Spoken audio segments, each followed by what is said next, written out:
Hey guys! Today we're making Beast from Disney's Beauty and the Beast, and don't worry, I am planning on making Belle as the next doll, so you don't have to request her.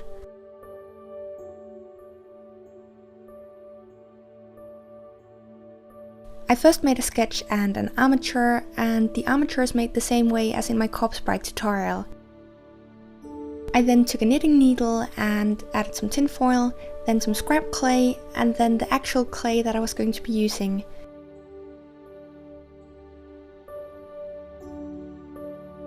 The reason why I did it this way is because his head was too large to fit on the sculpting base I've been using, and I wanted to remove some of the weight from the clay by adding the tinfoil as well as save on the clay that I was going to be using by using scrap clay on the inside.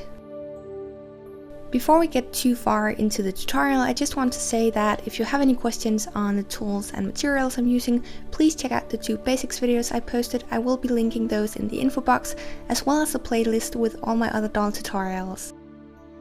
The vast majority of this video is definitely going to be about the sculpting process, and out of all the character dolls I've posted, this is the sculpture that took the longest to make, just because the sculpture itself has so much detail. Some of those who requested the Beast mentioned that it would be fun to see what I was going to do with the fur, and just seeing him with actual fur. The reason why I chose to sculpt it is because I wanted to keep that cartoonish look, and you're used to seeing him as this 2D animated character, so adding the fur would just, in my opinion, make him look too realistic, and that's not what I wanted.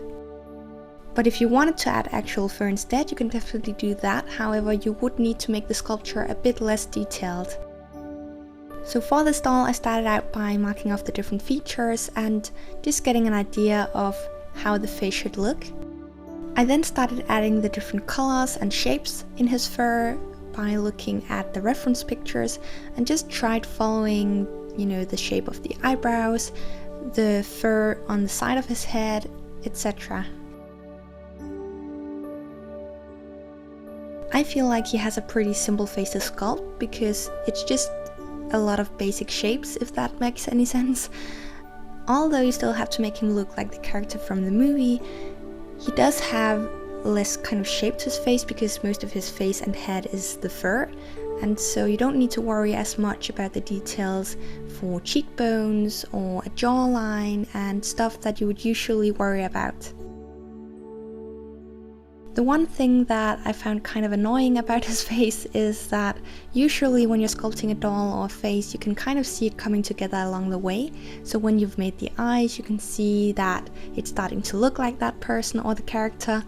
But with the Beast, I felt like you had to add all the different areas and shapes of the fur and the horns, ears and the teeth before you could really see that it was him. And it's probably just because it's such a different looking character, maybe because I haven't studied his face properly when watching the movie. I don't know, maybe it's just me. I just felt like it was more difficult to see that it was him until I was done compared to the other dolls I've been making.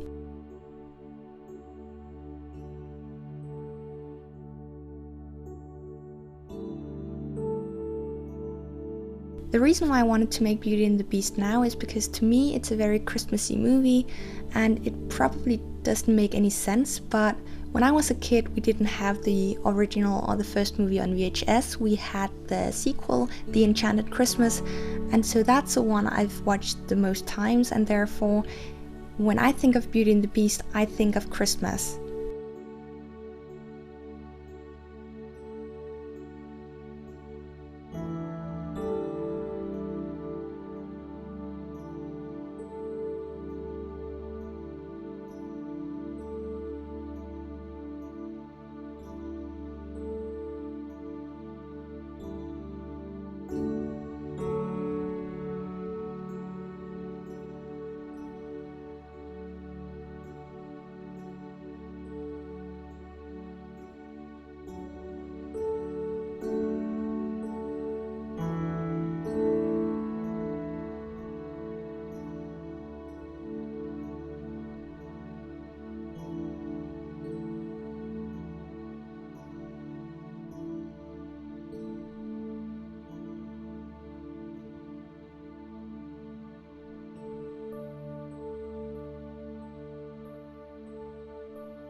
For the fur, I tried keeping it fairly simple because I didn't want it to look too realistic since it is a cartoon character, but when sculpting the fur, try making the lines a bit different from each other, make some of them go very deep into the clay and let some of them stay close to the surface, if that makes sense, and just alternate between that to get a more realistic look. You also don't want to mark off each individual strand and then follow it from the top to the bottom. You want to kind of just get the shape of it being locks of fur.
After sculpting all the fur and the details on the front, I pre-baked the head and then added clay to the back and started working on the details.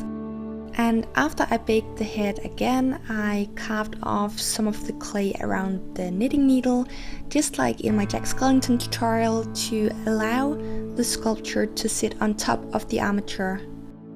I'm not sure how great shots I got of that in this video, but otherwise definitely check out my Jack Skellington tutorial because it's the same technique I used in that video. Another thing I chose to do is for his ponytail, I added a piece of wire and I made a loop that then went inside his head so it couldn't fall out.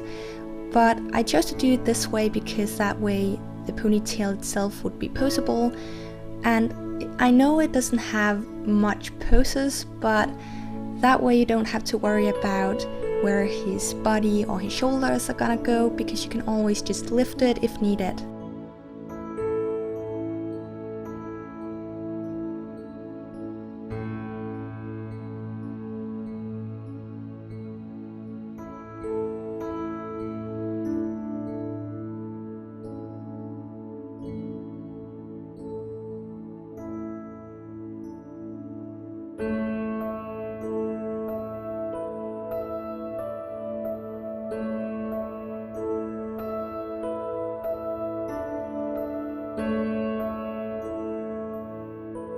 Also, before baking, I added some liquid clay to where the horns, ears and the teeth had been attached, just to add some strength to the sculpture.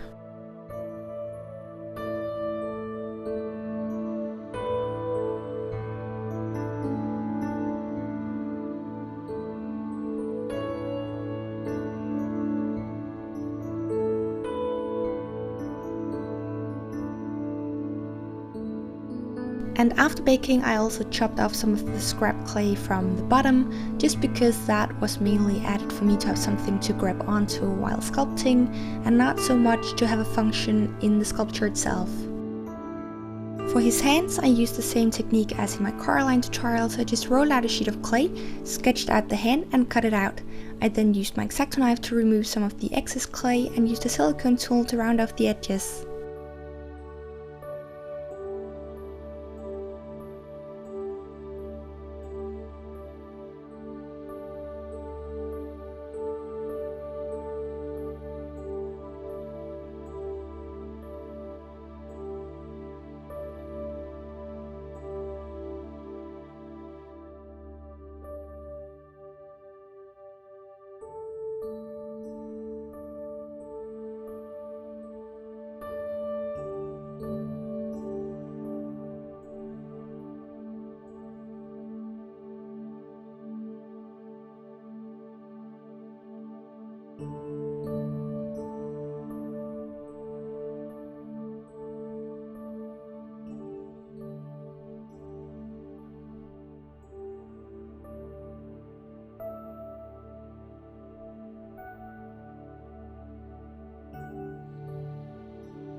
And to attach his claws, I made a hole in each finger and then added the claw kind of inside the sculpture. And this is just going to add some more strength compared to adding the claw just on the outside.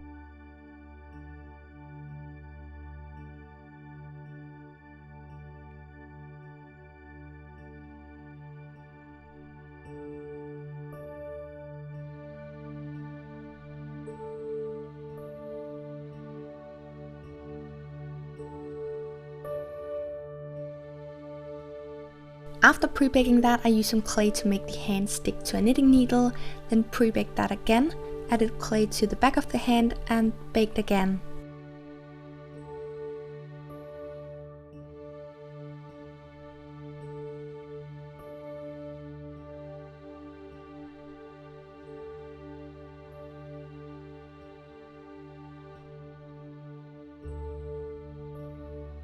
I then added some clay to the armature, and I just added clay to the torso as well as the upper arms. Now, I didn't add too much clay because 1, it would make the sculpture too heavy, and 2, it would be kind of expensive using clay for that, so I'm just going to be adding fabric later. You then want to attach the hands and start sculpting the feet. I'm just going to go over the feet really quickly because the shapes are not that difficult to recreate, and the most of the sculpt is just the fur.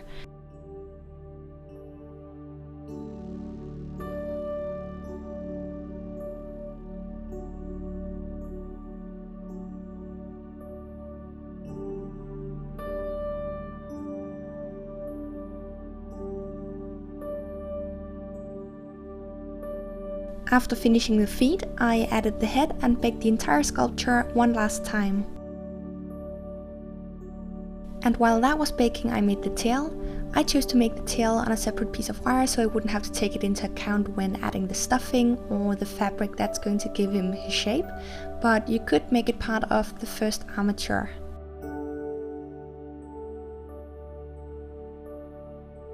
Once the sculpture had been baked, I added the fabric to give him the right shape, and this is just some soft t-shirt like material.